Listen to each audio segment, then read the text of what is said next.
All right, everyone, we're going to begin our next panel. So this next event is a good one. It's what is religious freedom and what is it not? And the conversation around this will be based around the IRF Summit charter that can be found online. And so I would like to welcome up Professor Durham, who will be moderating this panel.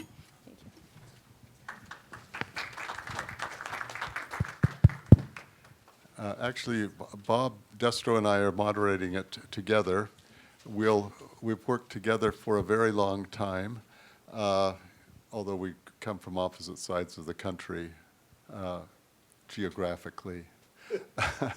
But we're looking forward to the exchange here. If you think about it, it's a little bit odd that we're at the end of this 2 days asking what is religious freedom and what it's not. But maybe we've had some additional thoughts. Actually, I think everyone here has a fairly good intuitive notion of what religious freedom is, and many of you have written extensively on this topic. But it is a useful time to be thinking about what religious freedom is or is not. Let's see, somewhere I'd written, a few years ago we organized a conference that was religious. It was religious freedom, but is it freedom of religion, for religion, from religion, or in religion? And you can think about that, and we actually published a book working through some of the odds and ends of that, but it may be a way to start thinking about things. Obviously, freedom of religion is freedom of religion or belief. FORB, as we say in international circles, is related to conscience. It's related to dignity.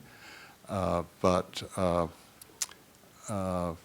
what we want to do is talk a little bit more today about what it isn't and isn't. We have a distinguished group, but we decided in the spirit of letting people a maximum deference to every individual, we'll start with just brief statements about who we are and why we're here. And I'm the founding director of the International Center for Law and Religion Studies at Brigham Young University, and I've worked on international religious freedom issues for a long time. Bob? Thank you, Cole. And as Cole just said, if I had to attribute to anybody in particular introducing me to the concept of international religious freedom, it's Cole. I mean, I have been following Cole around for quite a long time. I'm Bob Destro. I teach at Catholic University Law School.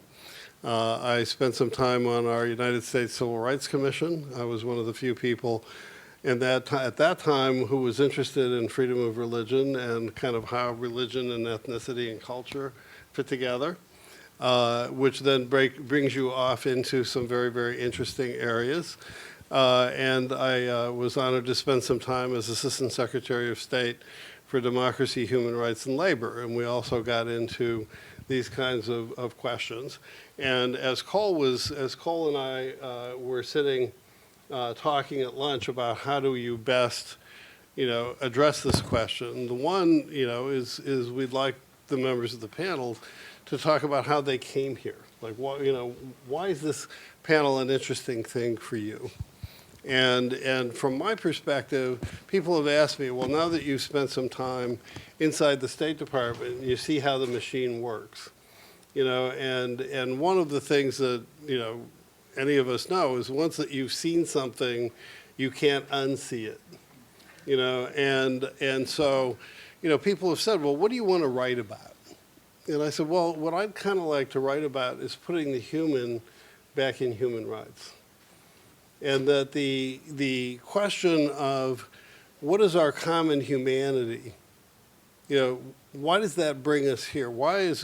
How is faith, how is religion part of that common human experience?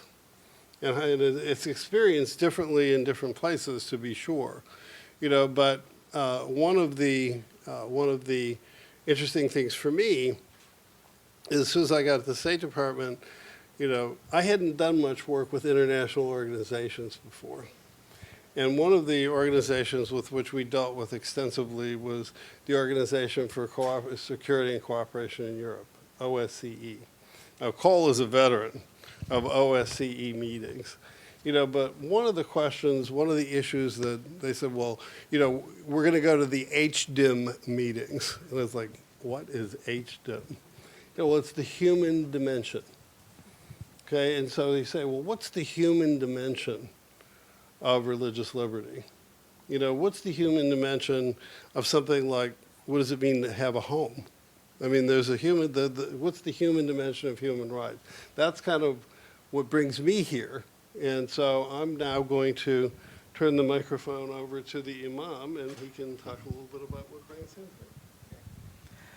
Bismillahirrahmanirrahim. Always we begin with Almighty God's name, and we greet you all with the greetings of peace.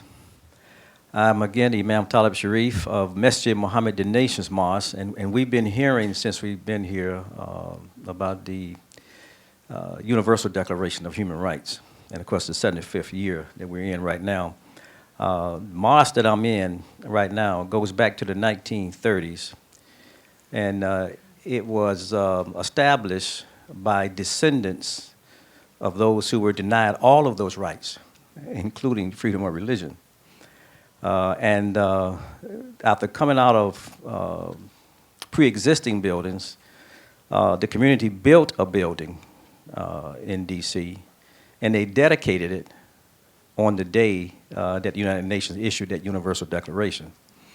And that was to remind us that we are to be proponents of all of those rights, and particularly as a faith community, that being a big premier one. And of course, Islam in its history was denied, was oppressed also for freedom of religion. So that brought me to, I spent a lot of time, I did 30 years in the military, traveled around 113 different locations. I had experienced a lot of that. In fact, even in the service, I was the pioneer, one of those who helped set up the Islamic chaplaincy because we didn't have a lot of things to accommodate.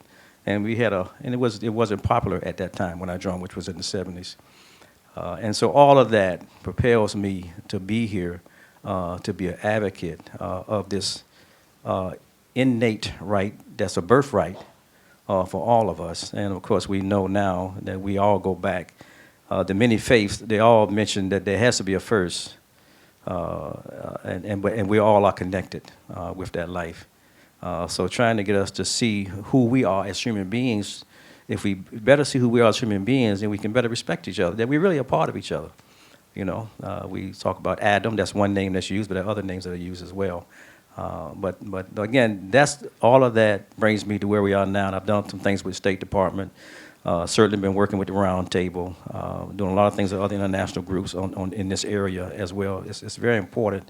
If we can get this right, this first freedom, this first fundamental right, we can help bring about peace and global stability.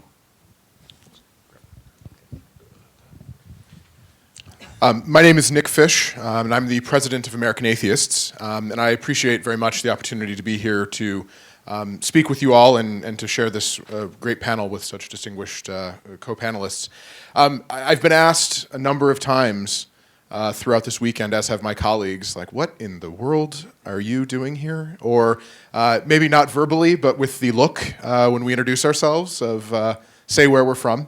And in fact, I want to get this right. Mark Kellner, who writes for the Washington Times, spoke with me yesterday, and he wrote a piece, and he said, "It may seem as jarring as having a vegan address a cattleman's convention." I promise I don't have any large hats or anything like that to if I was speaking to a cattleman's convention, so I'm maybe not quite as out of place. But the reason that it's important for us as atheists to be here is because the freedom of religion or belief applies to the freedom to believe or not believe, to live your conscience as a religious practitioner or to change your religious practice, to question orthodoxy.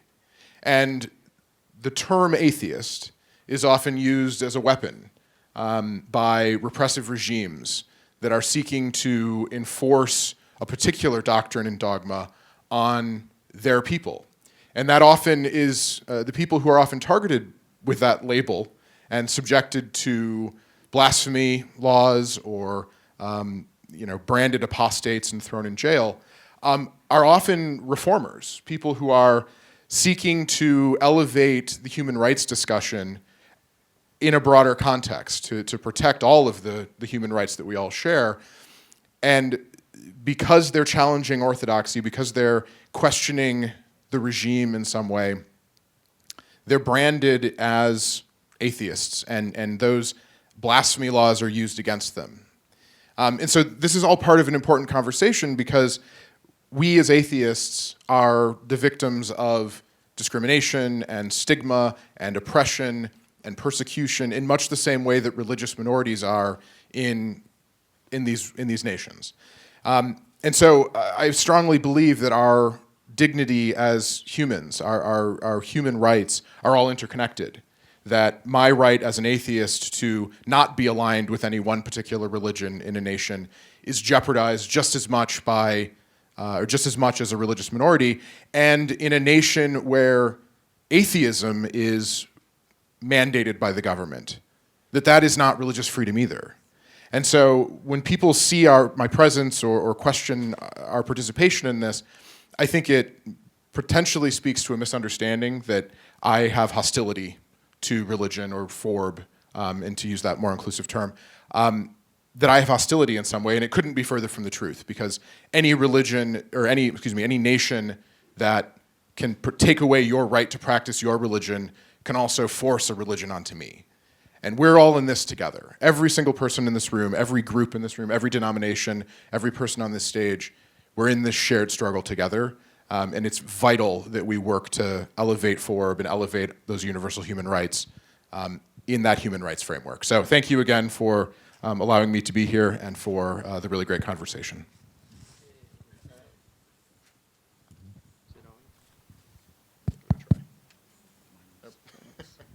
Sorry. Bismillah ar-Rahman ar-Rahim. In the name of God, the Merciful, the Compassionate. My name is Hamza Yusuf, and I'm associated with the Forum for Promoting Peace, which was an initiative from my teacher, Sheikh Abdullah bin Bayya, and the Alliance of Virtue, which is one of the sponsors here. I'm also the president of a small Muslim liberal arts college in what I call the ground zero for the dissolution of Western civilization, Berkeley, California. In any case, I think it's fascinating that probably most people in this room, if not all, have ancestors that were victims of some kind of persecution. My own great-grandfather, migrated to this country from Ireland, and was, as a Catholic, was received in Philadelphia with the anti-Catholic riots, in which they burnt down several Catholic churches. So, religious freedom is obviously very important, but it's really a double entendre, because religion views freedom very differently from the modern liberal understanding of what freedom is. Religious freedom tends to be moral and intellectual freedom and spiritual freedom, as opposed to simply licentiousness or the freedom to do, as the Abbey of Thelema says, what thou wilt. Well, thank you very much for this initial round of sort of introductions, getting a little bit of a feel for the panel. And what we would like to do now is just turn to the question for the session, and that is, what is religious freedom, or what is it not? I think our sense, thinking about it before, is it might be more helpful to have people emphasize what it's not, although I don't want to necessarily tie people to that, but that may be the kind of the fruitful place to start the discussion as to what religious freedom is not. Let's see. I'm not sure. Maybe I'll let you go. We go. Okay. Nick, you've got a microphone. Why don't you start? Happy to. Sorry, hog the mic over here. I'll pass it over next.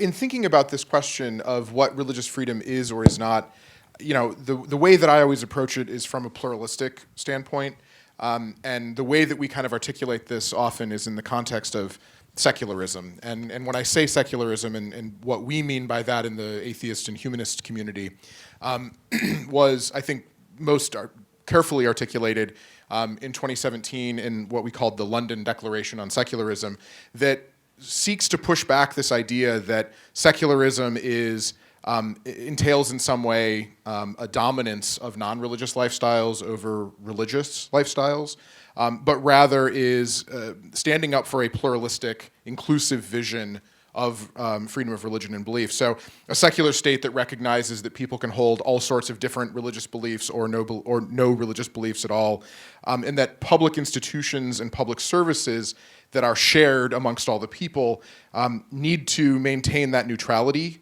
And it also doesn't mean that our ability to manifest our beliefs is unchecked or absolute, that when we live in a society, when we operate in shared spaces, that it's important for us to recognize that we share that same space, that we occupy those same social structures, that we occupy civic life together.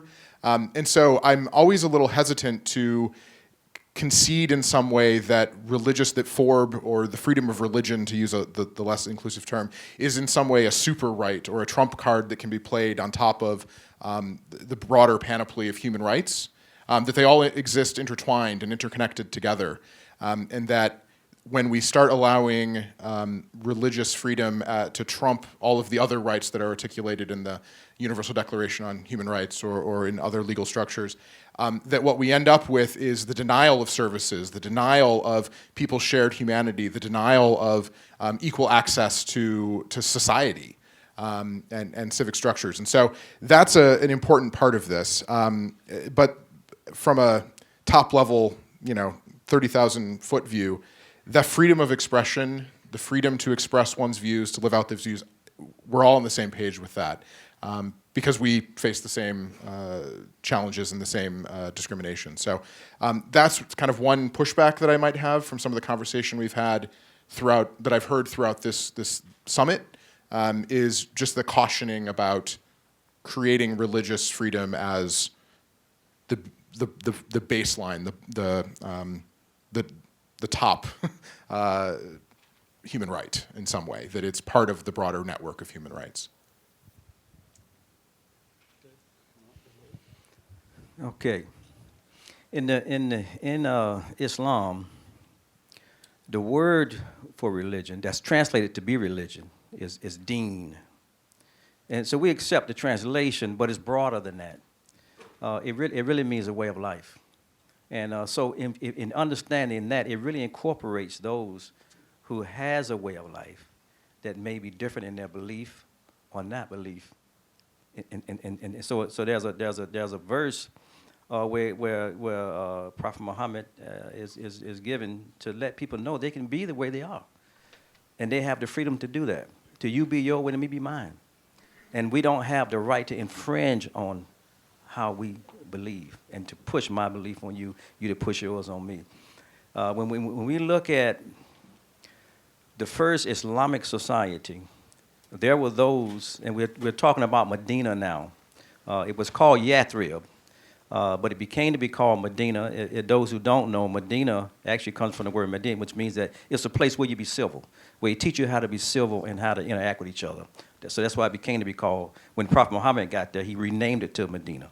And we use it as a common word now, the city, because cities are a place we expect people to have civilization going on, people to be civil.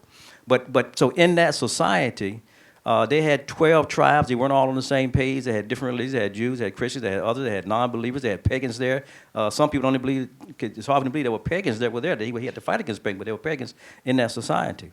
But they had hundreds of years of disputes.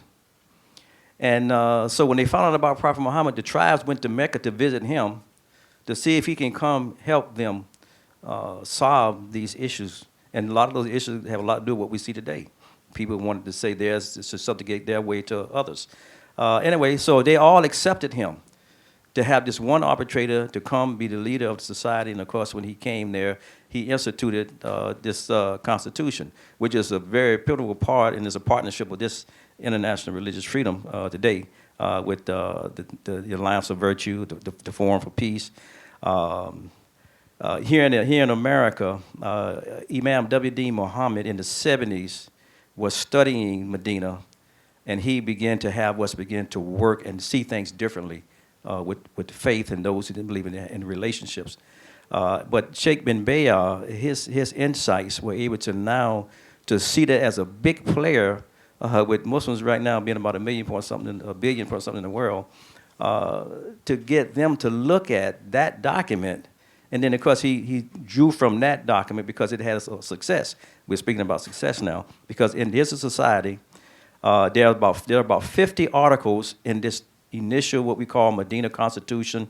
It can be called charter and different things, but there are about 50 things, and it really, everything in the America's Constitution pretty much is in that document. But there are some things that Medina Constitution address where America doesn't in terms of helping the oppressed in certain ways. And we don't have time to go through all of those, but if we look at all of those, we can see how that really kind of defines what we're speaking about now, what is and what isn't, and how to respect those who don't believe the way you believe. And then the whole thing is, in order to have a society that really shows that respect and to see everybody, we all have, regardless of what we believe, we didn't create ourselves. None of us created ourselves. Okay, so we are part of creation, so there has to be a creator. So whether we want to identify that, that's the reality there. So he established a society that saw everybody and wanted to treat everybody as the creation of a superior authority. And so he did that. There's an author named Rose Wilder Lang, and I'll finish on this note. And because she's the daughter of Laura Ingrall, who did The Little House on the Prairie. And so she did a book called, I think it was Search of Democracy, something along those lines. And in her search, she was looking to see what were the models. And so she found 3 in human history. And of course, 2 of them are much older, and of course, 1 of them are very close to us. And the first model she saw was the society established by Abraham. And we call him Ibrahim. We say peace be upon him.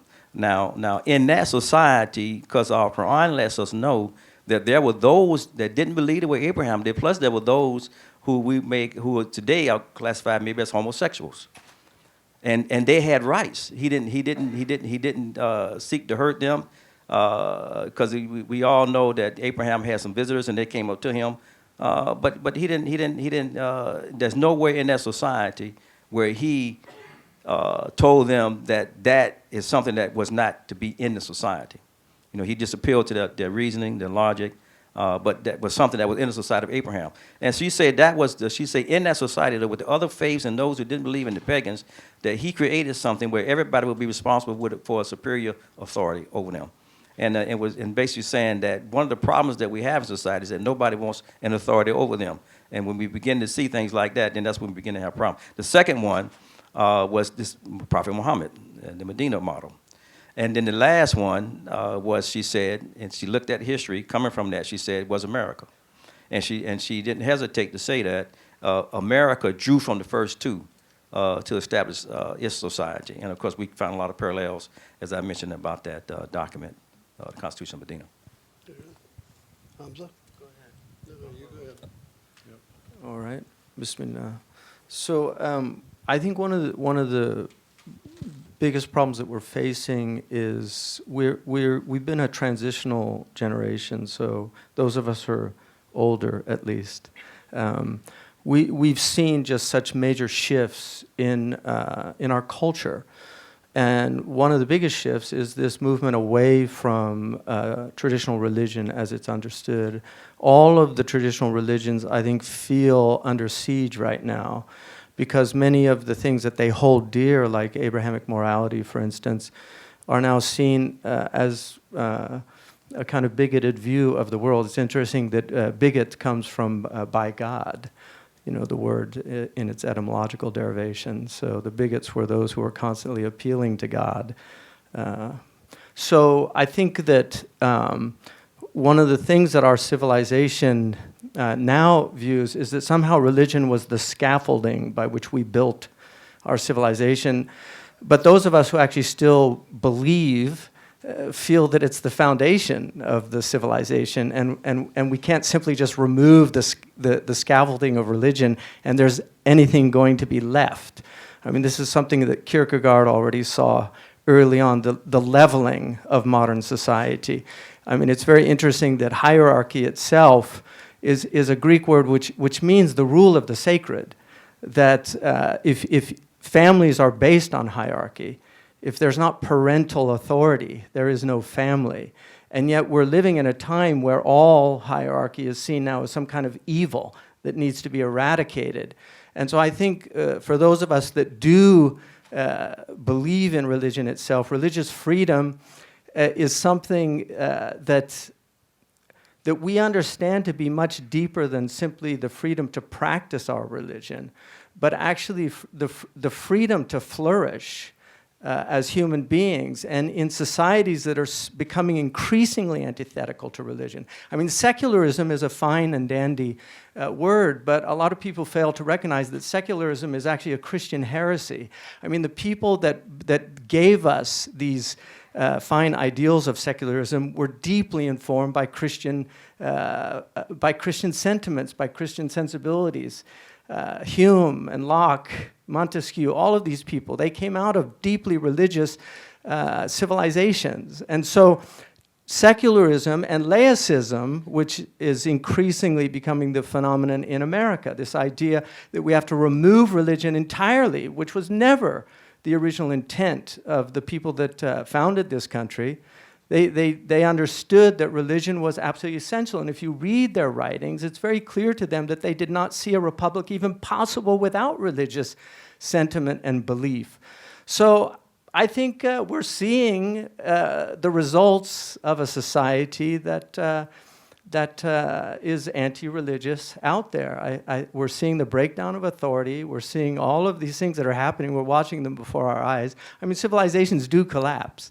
And I think, we're all on the Titanic right now, and it's the unsinkable ship in the minds of a lot of people, but it did sink. And California, which was the ship that saved them, is not going to save us.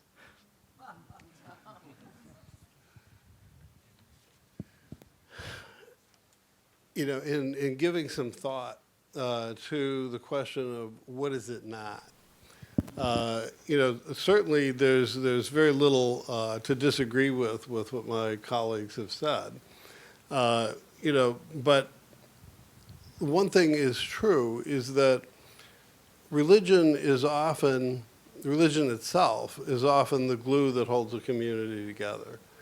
And it could be an atheist community. So, I mean, I've heard you speak, and, the same thing is like we're a community. And so the community is defined, sometimes by family, by culture, by language, and certainly by faith or even lack of. And so this question about who's a member of the community then becomes a very important one. And so when I said, what's the human dimension of this? I mean, none of us would be here but for a community. And this question of then where is the dividing line between what Nick mentioned was public space and what's private space? And we heard one of our colleagues at lunch today talking about how an American general said, well, yeah, we're okay with freedom of religion as long as you go in your house and lock the door. That the question is, and I always in these settings, it's like, wait a minute, if we're really equal, doesn't that mean that what you believe is interesting to me, we can discuss it, but I kind of have to take you as I find you. And the fact that I don't like it is kind of irrelevant. And more importantly, back in the times when you look at the persecution of the early Christians, they weren't persecuted because they were Christians. They were persecuted because they were atheos. They were without God. They were without the gods of the community. And the question of what are the gods of today's community is a debatable question. I mean, that is where we see it's like, well, look, it's just a little piece of pork, or it's just a little piece of incense. You have to bow down to my idol or you're not a member of the community. That's where the dividing line, it seems to me, is. And the fact that you have to take me as you find me, because otherwise I'll start to ask the question, who died and left you in charge? Well, let's see. I don't know if anyone wants to comment on that. I mean, I think one of the questions here, the theme of secularism, has been talked about in a couple of contexts, and sometimes one version, one picture of freedom of religion or belief is the freedom from religion. So in some ways equated with the secular, and be interested to how. You talked about a 2017 definition of secularism. One can think of secularism. I mean, if you read the literature on secularism, it's huge. So it's kind of vast. But the point is how that notion connects with or is different from freedom of religion or belief. And maybe I'll let you start.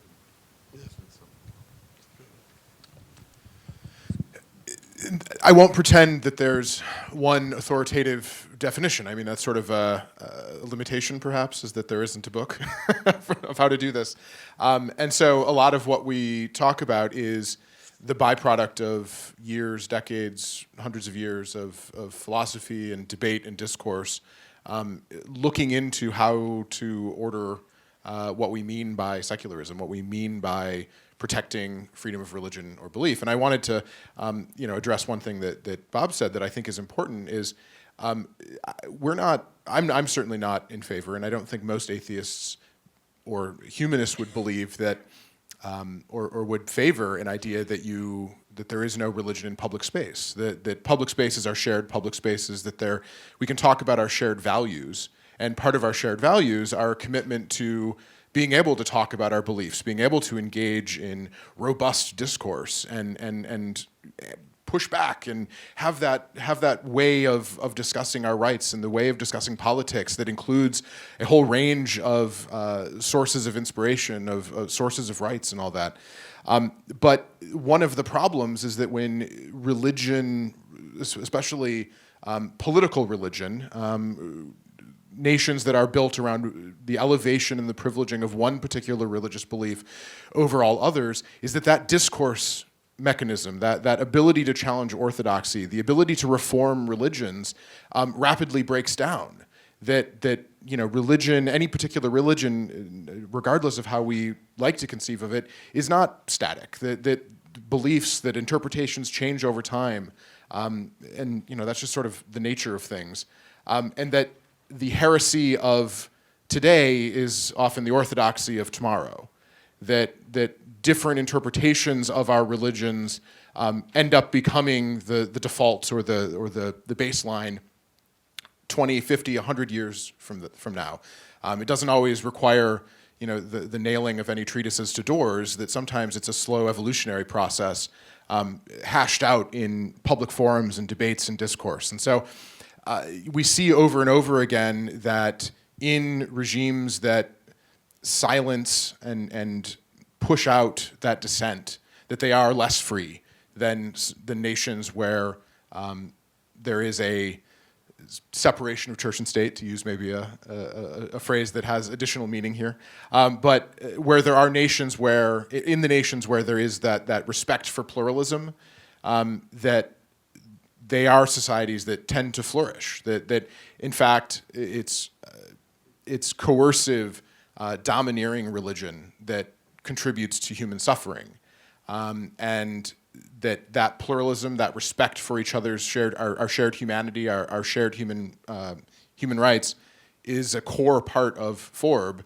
and a necessary precondition for flourishing and for strong societies. So I think that's more how I think about it. Well, in response to that, I mean, first of all, these are words that we're using that, I mean, what does flourishing mean? Does it mean economic flourishing? Are we talking about just human happiness? Because I would argue that some of the countries in the world which I've lived in that are very poor countries that are certainly not flourishing economically, but I tended to found the actual psychological states of the people much better than most of the psychological states of our people here in this country. The children, our children are suffering grossly. I mean, I don't know if you're following all the mental health issues that are afflicting our society, the numbers of people that are on anxiolytic drugs. I mean, I don't know. So what do we call flourishing? And I would argue that eudaimonia, this idea of flourishing, has to do with the development of the soul. I mean, even the Greeks with their paganism understood that. And how does the soul develop? How do we develop a human soul? Because the mechanisms traditionally that we have to do that are within our religious apparati. We don't really have secular mechanisms for developing the soul other than a kind of, the wine, cheese, and cracker crowd that can talk about Jane Austen. But the reality of it is all of the great works that they talk about came out of deeply religious societies. And I think it's very interesting that we don't have culture. If you want to call Hollywood culture, if you want to call, when have we had a truly great poet? In our society, because these things come out of religious sentiment. The religion has inspired the greatest works of architect, the greatest works of art, the greatest works of literature. This is where it comes from. Without it, we are a nihilistic, bestial, commodified human being that's left simply like the jellyfish to be a spineless consumer. And this is what's happening in our culture. And if people can't see that, I think they're blind. But it's interesting in our religious traditions, we talk about the blind, right? So.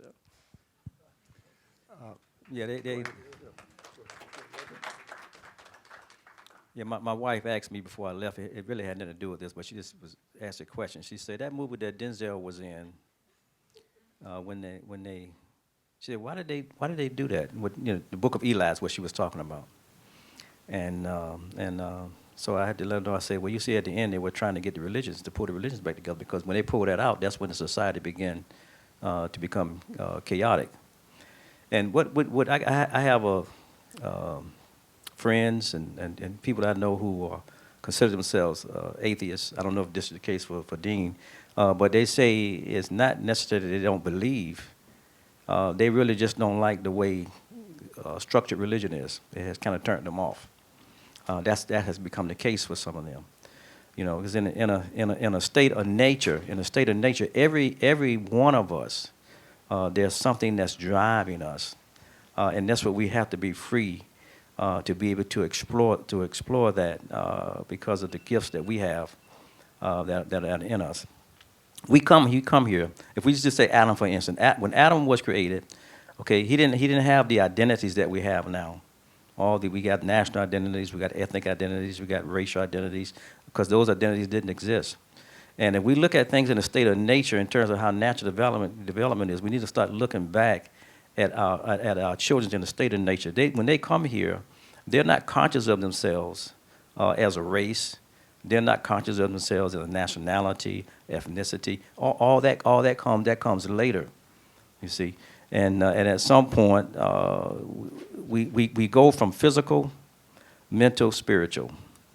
But we're spiritual. We say that the soul is a gift to the body.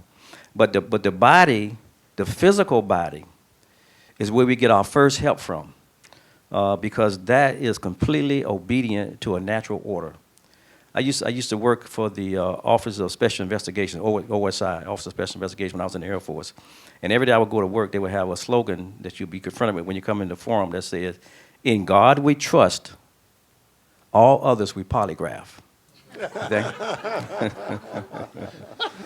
And so they show us the scientific mind studies the body, and the body, really don't want the mind going against certain things. And so they learn to put it up against machines, but we can go against that body. Okay, but then the mind turns on, and later we come into the spiritual side. We are more spiritual than physical, We're invisible and we're invisible. So my invisible is influencing my visible now.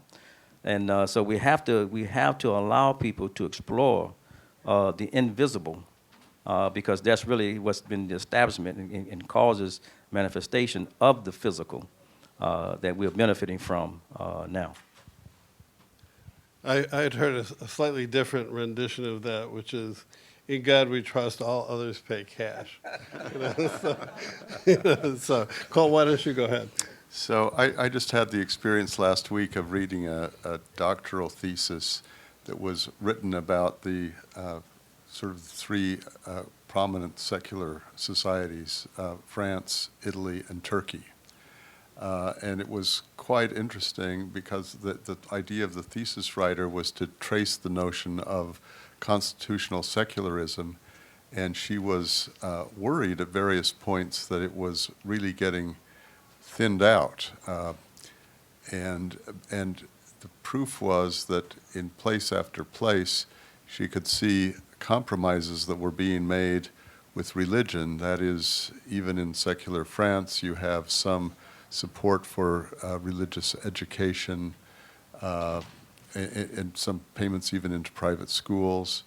In Italy, the notion of laicite is almost the opposite of laicite in France because it's a much more friendly notion of secularism. Turkey, of course, is its own interesting ultimate case of secularism until Erdogan. The story there is that secularism was really an excuse for absolute control of the state, of religion, but it was running religion through the Diyanet. And when the political Islam came to power, they could just use the mechanism and sort of impose religious kinds of notions. Now, what was interesting to me is what she saw in these three countries, and I would say we see it also in the United States, by the way, is a tendency, sort of a convergence, a recognition in various ways that there's room for religion and partnership with religion in the secular space. One has to think carefully about it. We have an establishment clause. I mean, I think a number of people are sort of alarmed by the fact that recently a lot of things that end up allowing some state funds to go over to religious education and so forth, because otherwise the religious groups are being sort of discriminated against. But this is a shift, a significant shift from the 1970s, for example. And as I read the thesis, I found myself saying, wait a minute, was secularism really ever as absolute as her model seemed to presuppose? And isn't this drift toward greater accommodation something that is really reflective of religious liberty? Now, of course, everyone is trying to capture these concepts like religious liberty, like dignity, etc. But isn't it? I mean, what does religious liberty require? I mean, how much partnership between religion and public authorities is legitimate? When is it good? When is it a problem? Yeah, that's if I can add to that, that's why I really have come to look at this human dimension question. You know, when Imam was saying that looking at the Universal Declaration of Human Rights, I mean, during my time in the State Department, we had a big discussion. Secretary Pompeo put together a commission on inalienable rights. And the discussion was really pretty interesting. And I was privileged as the assistant secretary to talk to them at their initial lunch. And I said, the first thing you got to do is get the disagreements on the table. It's like, enough of this, the minimal statement you can agree on to get a consensus. It's far better to understand where everybody's coming from and where they literally cannot handle the other side. And so if you start with the human piece, there's not only, one of the problems I think we have here in the United States and in the West generally is this idea of individualism. That religion is an individual experience. And as the late Justice John Paul Stevens said, he says, well, basically, and I'm paraphrasing for sure, that basically any religion worth its salt is chosen. Well, excuse me, but at least from the perspective of Islam and Judaism, it's not chosen, it's submitted. I mean, to the Jewish community, they were chosen, passive voice, the submission. And so when you start from the proposition of that integral human relationship, I loved what you were talking about, the soul and the body. And so when the body and the soul come together, certainly in most religious traditions, is inside your mother, right? And that then the formation of the child physically and emotionally and morally is in that parent-child family relationship. And if you look at what's being fought over today, almost invariably it's who's in control of that. So, Cole, I'm going to go back to you. And part of it are these deep philosophical problems of, what is nature? What is human nature? Science has become the arbiter of these things.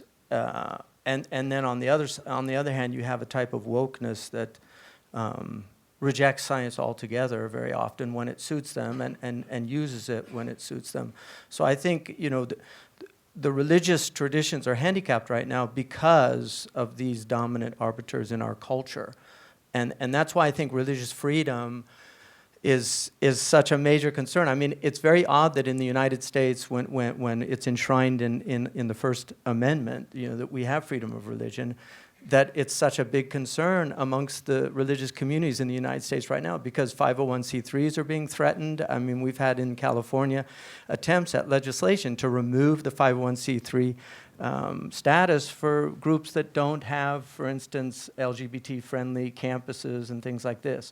So there are a lot of issues, and this is, I think, increasingly going to be a battle, really. And the lines will be drawn. And I think traditional religious peoples that actually believe in traditional religion as it's revealed to those of us who actually believe in divine revelation, we have to stand by it. I don't want to see violence, certainly. I want to see persuasion, but I also want to see some recognition on behalf of people. There's almost a type of vengeance in certain groups that have traditionally been persecuted by religion that are now kind of, it's our turn to persecute you. And two wrongs don't make a right. One thing that may be just worth asking is whether religious freedom is merely an individual right, or is it something more than that? That is, to what extent should religious communities be able to sort of be protected in their structures and so forth? Well, I'm conscious of the fact that we only have about 5 minutes left, so I'll be very brief. The freedom of religion or belief includes the ability to gather in community with co-religionists to talk about your religion. That's a core part of it. I do think it's important, though, to acknowledge that it's a human right, that freedom of religion and belief is a human right that protects human beings and not the ideas or the belief systems themselves.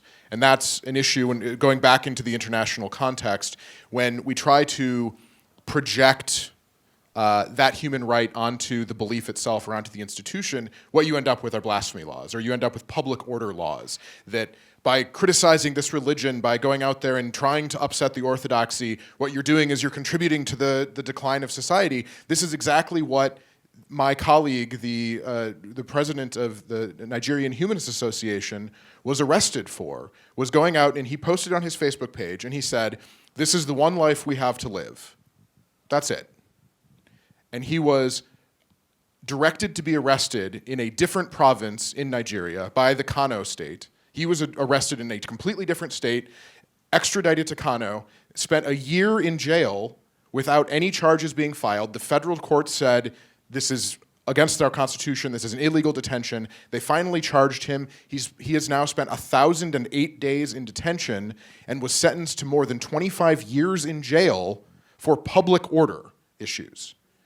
And so this is why this issue matters so much to me personally, to us as a community, and why I do think it's so important to have these conversations around what exactly are the contours of this, and to be very careful about what we start talking about of, your questioning of religion, your lack of religious belief is destroying society in some way, because that's used by repressive regimes to silence people who are questioning the orthodoxy, even within the context of a religious belief.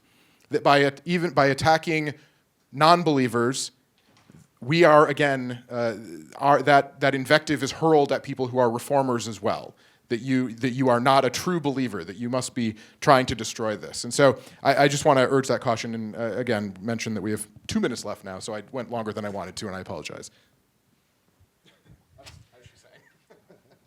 Yeah, nobody comes here in a vacuum. We are connected to life, so human beings' life is in a social setting. So that takes it to the community. So individual and community, so we have to protect these communities as well.